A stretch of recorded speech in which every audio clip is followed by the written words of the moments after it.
Dalton, you starting off with the frog? Yes, sir. It looks a little froggy. It does. This week on Kentucky Afield, What we got here? kayak bass fishing is now a college sport. We're about to start getting hot and heavy, try to get some kayak anglers in for the next semester. We're learning all about it on Guist Creek Lake.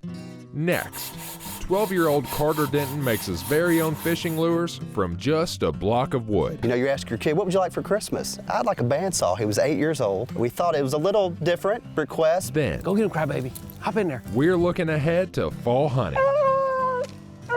Rabbit, right there. It's all next on Kentucky Afield.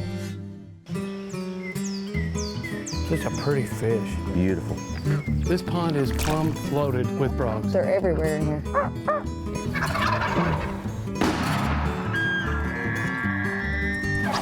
Yeah, this is a good fish right here. Really good fish. Come here, girl. Yeah, boy. That's a big rabbit. Nice job. Yes! Yes! My first muskie. Mercy Leo! Yeah, look at it's a keeper. Here it goes. Boom. Wow, that happened fast.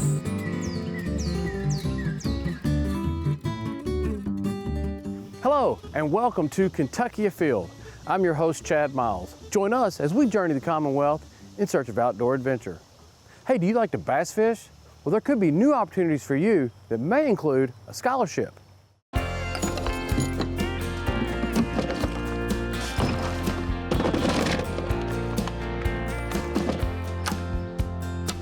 All right, I think we're probably ready. Do you have all the gear you think you need? Yeah.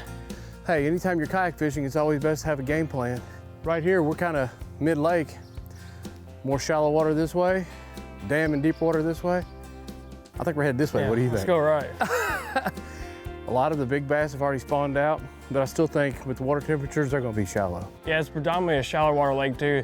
This lake's got so much shallow wood on it and stuff to skip up under and stuff like that. So I say we'll be up shallow most of the day. I know you've been competitively bass fishing now for at least 8 years, both high school and college. It's a little different for you today, fishing out of a kayak. Yeah, I fished only one other time in a stream in a river actually on a kayak. So it's gonna be different. It's gonna take a while to get my bearings, but I'm excited about it. Let's go catch a fish. Alrighty, let's go. Dalton, you starting off with the frog? Yes, sir. It looks a little froggy. It does. Scum on the water. You know, out here at Guist Creek, this is a fairly high-pressure lake that still holds a good number of high-quality bass. The great thing about kayak fishing is you can fish everything from Kentucky Lake as long as you choose your put-in point wisely, all the way to streams and creeks. So much opportunity. Yeah, there's definitely a lot of different access points that a kayak can go that a bass boat can't, but you can still fish the same water too, which makes it cool. Now, Dalton, you just recently graduated from Campbellsville, didn't you? Yes, sir. Now, you were very lucky. You fished in high school and was a good fisherman. You went to Ballard East and got an opportunity to fish in college. And what was that like? So it was all a pretty cool experience. I was super blessed to get a fishing scholarship at Campbellsville University and just graduated there. And our fishing program, you know, since I've been there, has grown so much. And I'll tell you, they gave you the opportunity now to expand the bass fishing program to not only tournament-style fishing out of a boat, which is what you've done for the last 4 years, but now you're moving to a kayak. Yes, sir. And you're actually going to be coaching Campbellsville University. Yep, I just started last week, so we're about to start getting hot and heavy, try to get some kayak anglers in for the next semester here. Now that you're in the coaching spot where you're doing some recruiting, what kind of kids are you looking for that want to fish in college? Any guy or girl who has a passion for fishing, you know, we all have the same mindset about the great outdoors that we fish, and we all share that, so. You know, guys and girls compete against each other, and I'll tell you what, there are some really, really good female kayak fishermen. Or kayak anglers, I should say. I agree. Campbellsville is offering scholarships for this. This is going to be a scholarship opportunity for someone who wants to fish. Yes, sir. We're going to be offering a kayak fishing scholarship. It's a really great deal, and it's great too because it's 10 minutes from Green River there. It's a great area to be in for bass fishing and kayak fishing. Tell me what the biggest difference is between competitively bass fishing out of a bass boat versus a kayak. Bass fishing out of a boat, we do everything based on weight. We all weigh them and let them go. Well, out of a kayak, that's all based off of measurement and length. There'll be a universal board that you have in your kayak, and you take a picture of that and send it in and let the fish go right there. The conservation aspect is really nice because that fish isn't getting toted around in a hot live well. That's another really cool thing about this kayak deal. Here we go. What we got here? Looks like a pretty decent one. Well, this is a post-spawn fish for sure. Is he all skinny? Oh yeah. You know, I'm sitting in 8 feet. I almost caught it about this same level off. So just out there recouping after the spawn. What'd you end up catching one on, Chad? You know, it's this little shaky head worm I've been throwing around here. You know, this is a high pressure lake, so I thought I'd slow it down. Well, I got one in my hand right now too, so let's see. There you let's go. see what happens. Hey, since we're not tournament fishing and we don't have a live well anyway, we're gonna turn her loose. There you go. Got him. There you go. Decent little fish. So what'd you catch that fish on? Caught it on a drop shot with a little black trick worm on it. About a 10-incher. Finesse worms have kind of been the way to go today. It works, so. Here you go, nice job. People think kayak fishing is strictly for, you know, creeks and streams and small fish. I've caught one of my biggest largemouth ever out of a kayak. Oh my goodness. Oh my goodness. We're going to the shallow water. I think there's gonna be a lot of bass down here. I've caught 5-pound smallmouth out of a kayak. There's a good one here. That looks like a good one. It's a good fish. You might want to use the net on that. Yeah. So Dalton is someone who says, man, I'm very interested in fishing in college, and they want to learn more about what it takes to get on a tournament team in college to kayak bass fish. How can they find out more information?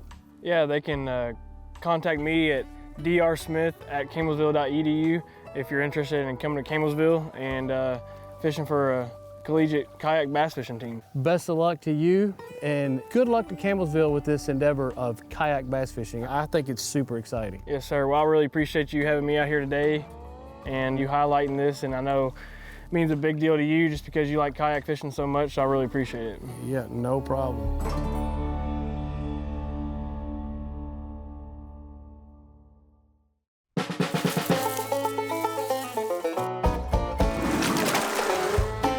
Located 30 miles west of Paducah and bordering the Ohio River is Ballard Wildlife Management Area.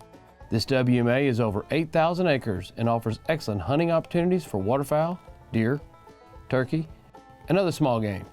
The property contains sloughs, hardwoods, open fields, and crop ground that support a variety of wildlife species. In addition, there are also several ponds, a lake, and the river which provide additional public hunting and fishing opportunities. The largest of these lakes, Shelby Lake, has a boat ramp for small watercraft and has campsites located along its bank. There are pre-made waterfowl pits located on the property that can be utilized by hunters during the season, in addition to the existing walk-in and boat-in access. Remember that wildlife management areas must abide by the Kentucky hunting, trapping, and fishing regulations. Also keep in mind that regulations on WMAs often differ from statewide regulations, so be sure to review the hunting guide or website for specific WMA you're hunting. For more information about this WMA or the latest regulations and restrictions that pertain to it, visit our website at fw.ky.gov or call 1-800-858-1549. A kid's passion for fishing could take them in many different directions, but for Carter Denton, it was woodworking.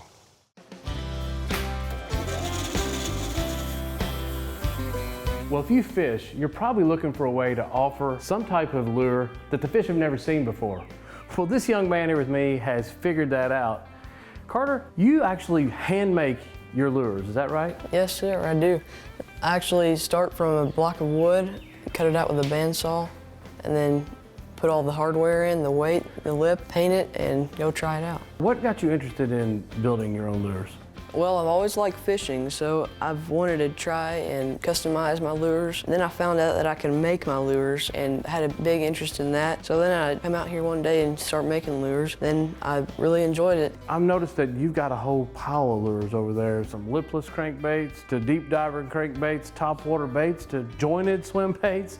You've kind of started working in a whole different avenue of crankbaits. You can literally fill a tackle box over there with hard baits. I could.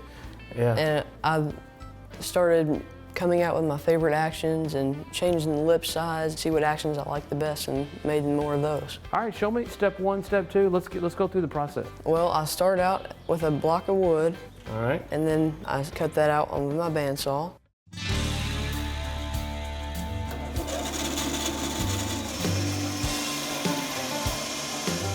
When did you see this passion start to manifest with him? Well, he always did take an interest in woodworking as far as family members that were doing it, and he started watching YouTube and realized that you could make all kinds of different things. He asked out of the blue for a bandsaw for Christmas. You know, you ask your kid, what would you like for Christmas? I'd like a bandsaw. He was 8 years old. We thought it was a little different request, but you know, if he asked for it, we thought, let's do it. Yeah. I'll be with him, we make sure he's safe, and it really has taken off from there. All right, so now we kind of see the shape that it's starting to take. So I guess now, obviously, it's kind of squared off and not rounded and doesn't look like a fish. The next step is to really make it take shape, right? Next step is to carve the chamfer lines. What type of equipment do you use for that? Well, I use a carving knife Okay. and a belt of sandpaper. Not only lures, as a matter of fact, it didn't initially start with lures, right? It was, what was he making before that? I think his first thing, he cut out a wooden knife, and then he started with plywood cutouts. Kentucky's. Yes, Kentucky was a big one. Someone would offer to give him a little money for a cutout, and next thing you know, he was reinvesting back in his equipment.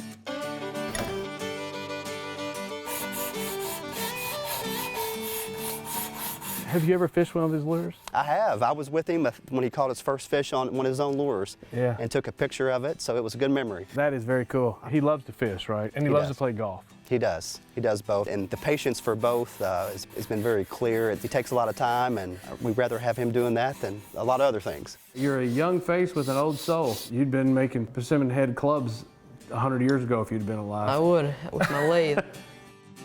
His patience and his desire to perfect his craft of making lures and woodworking is pretty amazing.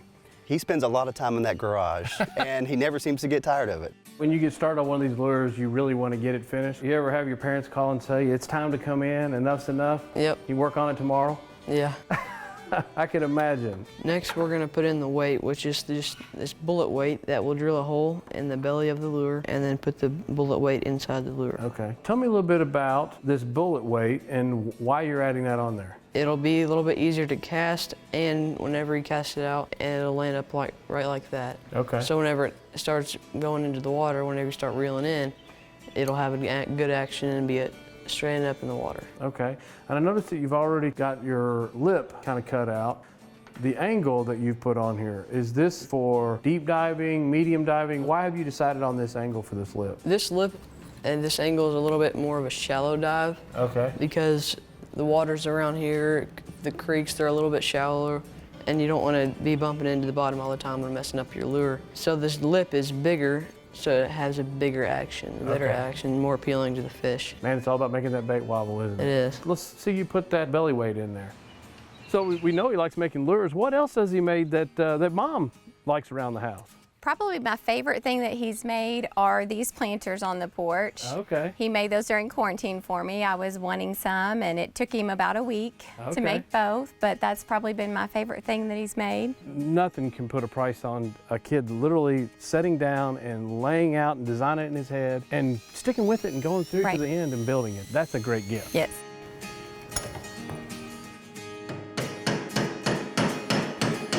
There you go. Now it's flush. You almost drilled that the exact right depth. You've done that before, I can tell.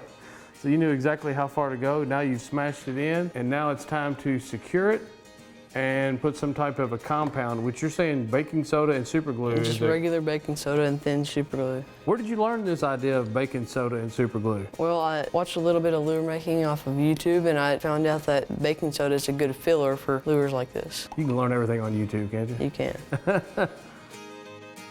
How long does that take to cure? It's instantly cured. Oh, really? Okay. Hey, I like that. No wait. Yeah, that's special super glue. Now we can sand that down with our belt sand and get it all smooth. Well, the cool thing is that woodworking, I know he loves golf, and fishing, those are all lifelong hobbies. When you say lifelong, he started really young and he can do it forever. Absolutely. We're really excited for him. He's got a lot of things to keep him busy, and we just can't wait to see where it goes. That thing puts a little bit of a burr on there. How do you get that off? Maybe a little hand sanding will get that off, make it look all nice. Takes a little bit of patience, doesn't It it? takes a little bit of time, yeah. But you know what? Fishing takes a little bit of patience too, right? It does. And I bet you, like any other craftsman, you're probably looking at that lure coming through the water and thinking about how you're going to slightly change that next one, right? Does that happen to you much? Yeah, I change the little size of the lip maybe if it doesn't have the action you want. What all types of fish have you caught on your lures? I've caught some pike, smallmouth, largemouth, and even some panfish. That is really cool. You've got that thing looking like a lure. You could probably catch a fish on that, but you can up your game a little bit from here, right? I can. So what else can you do to make this even look more like a bait fish? Well, now we're gonna go to painting. Okay. We're gonna put all the details in, make it look like whatever fish we want, a rainbow trout or a bass. Well, I'll tell you what, it's fascinating to see his age, what he's already doing, and I can't wait to see what he does when he gets older. I know he said he has interest in becoming a mechanical engineer. What he says. We do. We think from what we can see, he's going to put that to good work and it'd be just right for him. I don't think sitting behind an office all day is going to be something he's ready to do. How pretty is that bait? Well, I'll tell you what, pick a couple of lures you think we got the best chance to catch a fish, and I think I got a spot that we can go and see if we can't turn this into a big largemouth bass. What do you All think? Well, Carter, I was really impressed watching you make your lures. Thank But you. today we're going to put them to the test. We're out here at a farm pond. You brought a handful of lures that you made, and we're going to come out here and see if we can't catch a fish. Let's do it. All right, so you're going to start off with this one, it looks like. It kind of looks like a rattle trap or something like that. Smaller, lipless. And you want me to throw this one? Yep. Let me get tied up and we're gonna go down there and see how these things work. Let's do it. They look great.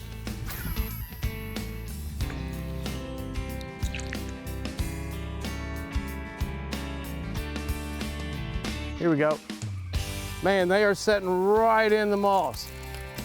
Your lures work. They do. They vibrate good. You know what, in this vegetation, I'll slow them down, let them come to the surface and restart them again. The bass love them. Nice fish.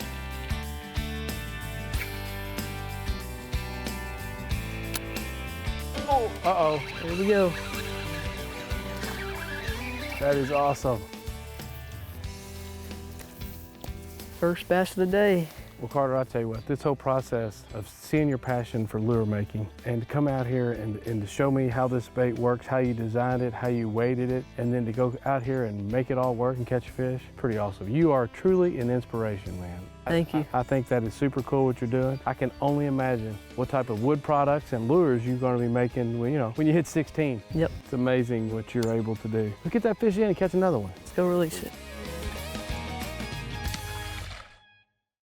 Rabbit season will be here before you know it. It's time to start making plans for a hunt and getting those dogs in shape.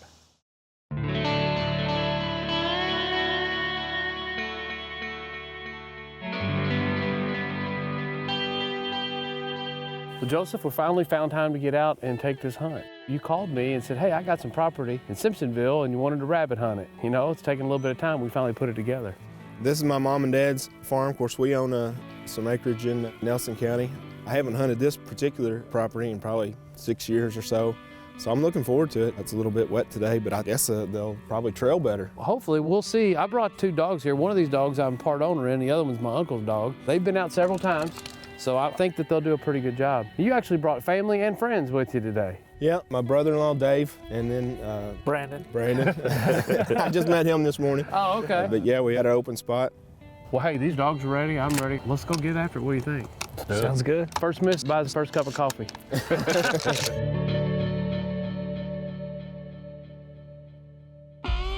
Go get him, crybaby. Hop in there. Looks like a spot I can imagine some rabbits being. I love watching these beagles. They start working. How excited they get when they first jump that first rabbit. They just can't control themselves. Rabbit right there. Now let's let the dogs run it. Oh, there goes another Here goes one. another rabbit right here behind us. We got rabbits going everywhere.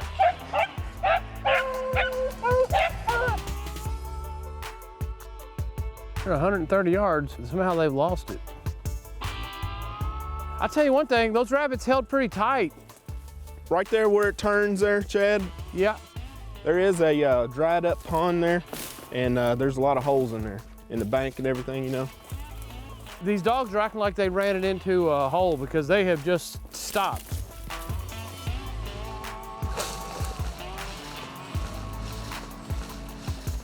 This piece of property we're on, we're not very far from the interstate, real close to where the city is coming in and kind of taking you over out here, isn't it? Well, yeah, we're in Simpsonville, and as everybody knows, the Outlet Mall was built out here. Of course, when I was growing up, this was all farmland, but gradually disappearing. Of course, that's an issue statewide, but particularly in Simpsonville with 64 running through it and its proximity to Louisville. But this is where I grew up.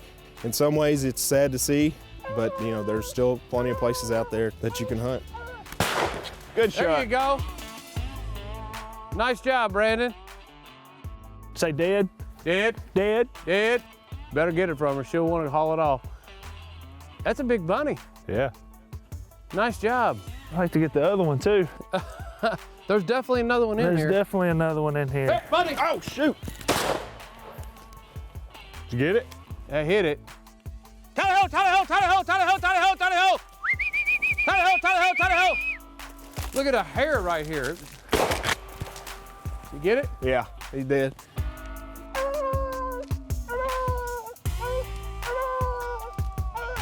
There we go, that's our second bunny. We've already jumped 5 rabbits, and I'm telling you, we've went less than 150 yards.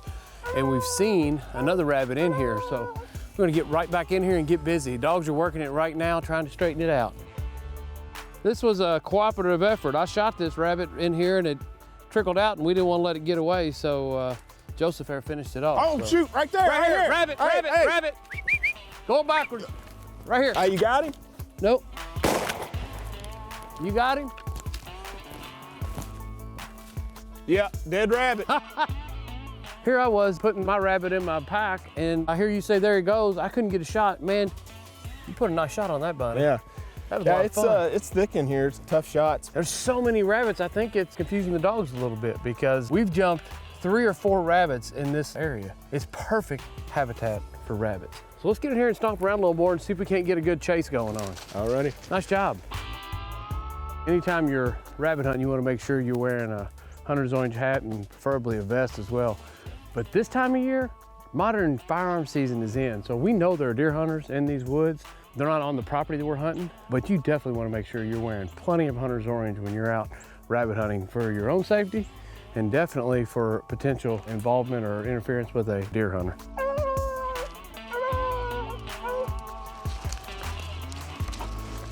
Oh, there he goes, rabbit.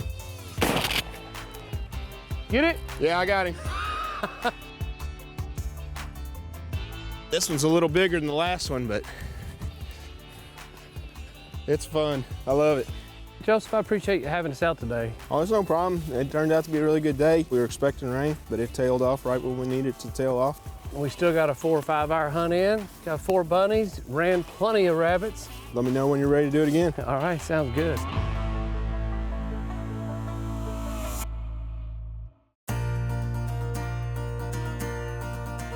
Now let's check in and see who else has been out having fun in this week's Ones That Didn't Get Away. Check out the size of this nice largemouth bass caught by Morgan Madison. She caught this fish while fishing in a farm pond in Garrett County. Nice job. John Baker of Richmond, Kentucky took this really nice 8-point buck while hunting with his .308 rifle. Nice buck. Case and Cade Carter and Brooks Bonfield caught this nice catfish while jug fishing on Cave Run Lake.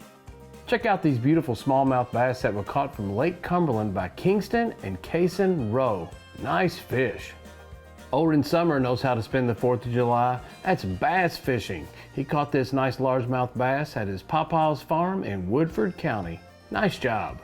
4-year-old Taryn Winkle looks really excited to have caught this nice black crappie right here at the game farm in Frankfort, Kentucky. Nice job. Check out this proud smile on Griffin Brooks while he holds his first striper ever. He caught this fish at Lake Cumberland. Nice fish. These 3 young ladies know how to catch some bluegill. Scarlett, Sasha, and Maya Foster caught over 30 while fishing in Pleasant Ridge, Kentucky. Nice job. It's hard to believe, but deer archery season is just over a month away. It's time to get out that bow and arrow and start inspecting your deer stands. And remember, hunting and fishing on private property is a privilege. Always ask permission and thank the landowner. Until next week, I'm your host, Chad Miles, and I hope to see you in the woods or on the water. If you hold a Kentucky hunting or fishing license, then you have helped make possible Kentucky's wildlife management areas. Places to hunt, fish, birdwatch, or just let your mind wander. With nearly 100 dotting the Commonwealth, put wildlife management areas in your sights and see more of what makes Kentucky's outdoors outstanding.